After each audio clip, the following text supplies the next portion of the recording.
Hello and welcome to episode 79 of the Nourish and Strengthen podcast. Today I am busting some myths and talking about 10 facts of menopause that you probably didn't know. So menopause is a major life transition, but there is so much misinformation out there and so many things that make us freak out and dread this time of our life, but it's inevitable, right? So I'm going to break down some myths, hopefully help you feel better about this coming time of your life, or maybe you're in it right now, and help you give you some actionable tips, tricks, help you feel your absolute best. So let's go ahead and jump right in. I've got 10 facts for you.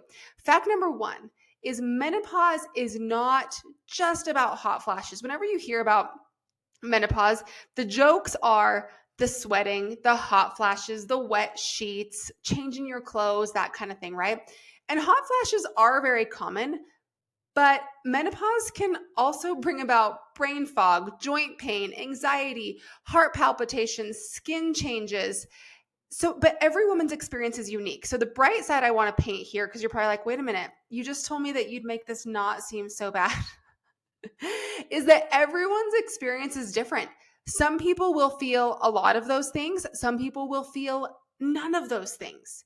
And we all still go through menopause, and it just is going to affect everyone a little bit differently. So there's no reason to be scared just because your friend down the street had all these horrible, not symptoms, side effects of menopause. Doesn't mean you're going to also, okay? These hormone shifts are going to affect all sorts of different aspects and pathways of the body, not just temperature. So you may get hot flashes, you may not. You may get brain fog, you may not. So you just have to kind of experience it and make the best of it as you're going through it, okay? Number 2, menopause doesn't just happen overnight. It's not like all of the sudden you are in menopause or postmenopausal. We have a transition. Perimenopause comes before menopause, and it lasts usually about 5 to 10 years. And it's before that time when your periods stop completely. So you are officially in menopause or postmenopausal after you've gone 12 months without a period. Okay, so until you're at that time, you are in what we talk about all the time, that wonderful stage of perimenopause. And so let's talk timelines here a little bit. Perimenopause symptoms will often begin for most people in their early, sometimes mid 40s. I would say mid 40s would be a little bit on the late side. Early 40s is typical. Sometimes it can even happen in the late 30s, really dependent on your lifestyle, the amount of stress you go through. That 5 to 10 years or so is typically late 30s to mid 40s or so is when you're going to start feeling those perimenopause symptoms. And then that stage is going to last about 5 to 10 years.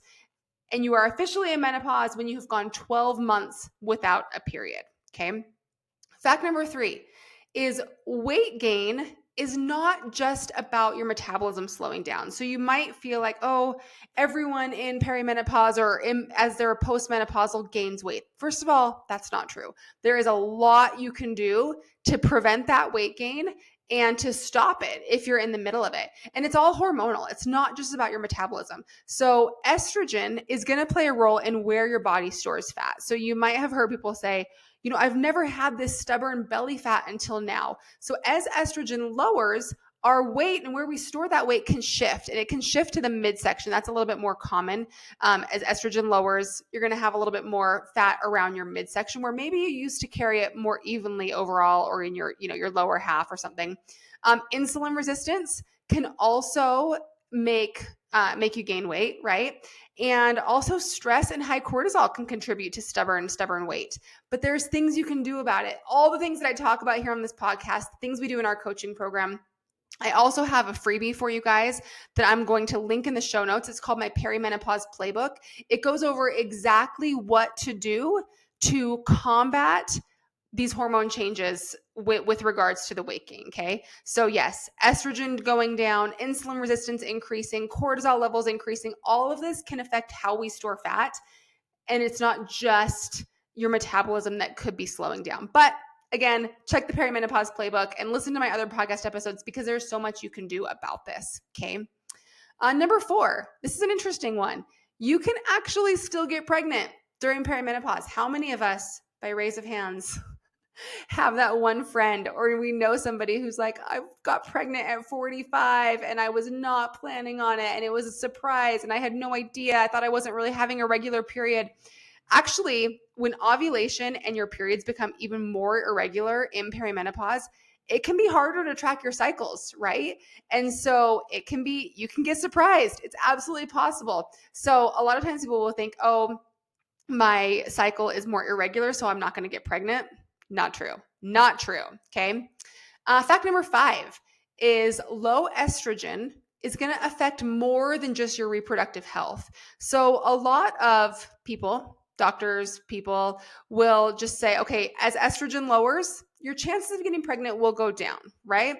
But it does so much more, okay? Estrogen is going to impact your brain function, your heart health, your bone density, your skin elasticity, brain fog, forgetfulness, mood swings. All of these things are linked to those hormonal fluctuations. And postmenopausal women, they have a higher risk of osteoporosis and heart disease due to declining estrogen levels.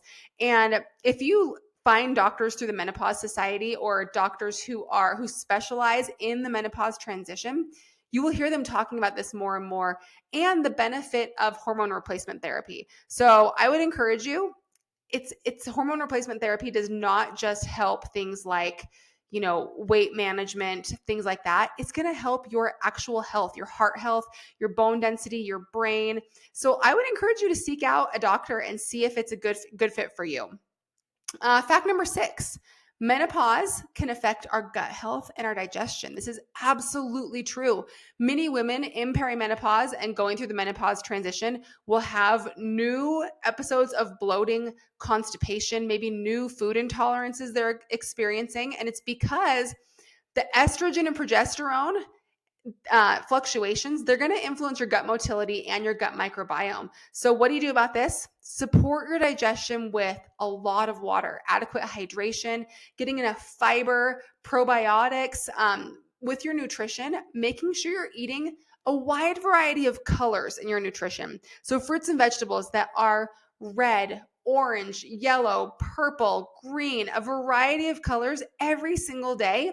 If you're getting multiple colors, you can be pretty sure you're getting a wide variety of nutrients, fiber, things like that. So making sure you can support your gut health with water, fiber, probiotics, and you'll be good.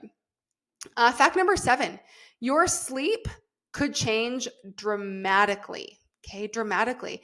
But there are things you can do about it. Okay, that's the positive side. So night sweats, increased cortisol, hormonal shifts, they could cause you to wake up mid late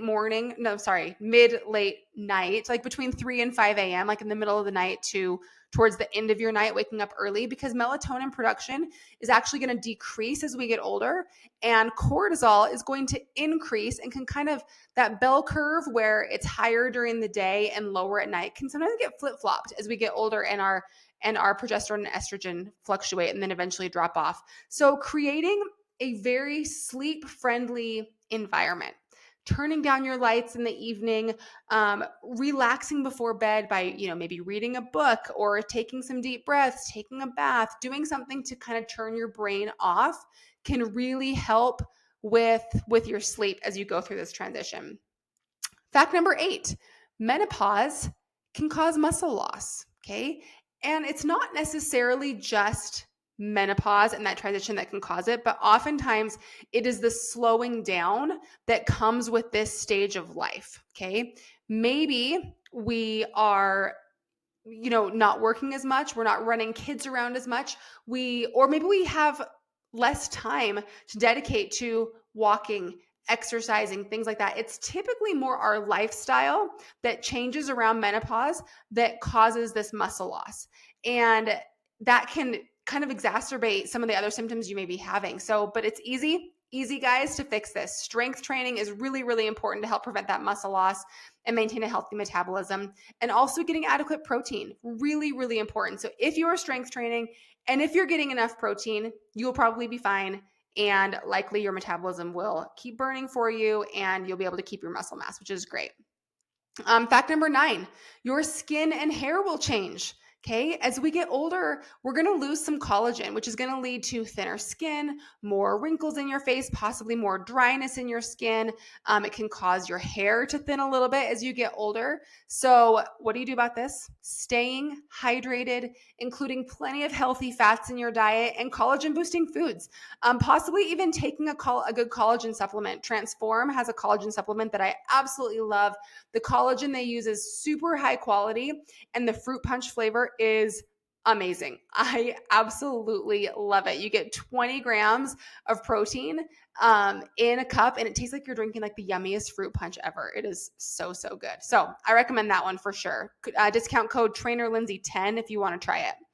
And then last fact, number 10, menopause is not an end. It is not an end of your life. It's a new beginning. And so many women dread this transition. And I am not through it yet, of course.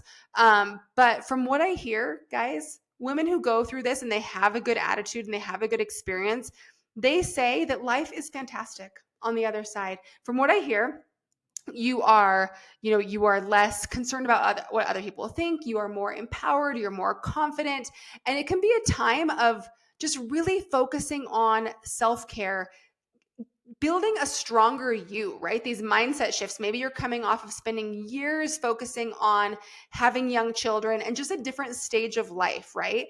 And that menopause transition can kind of symbolize moving out of that stage of life into a new stage of life for yourself. And so I really want to encourage you to look forward to this and know that any of the negative, associations with menopause, there absolutely are things you can do about it.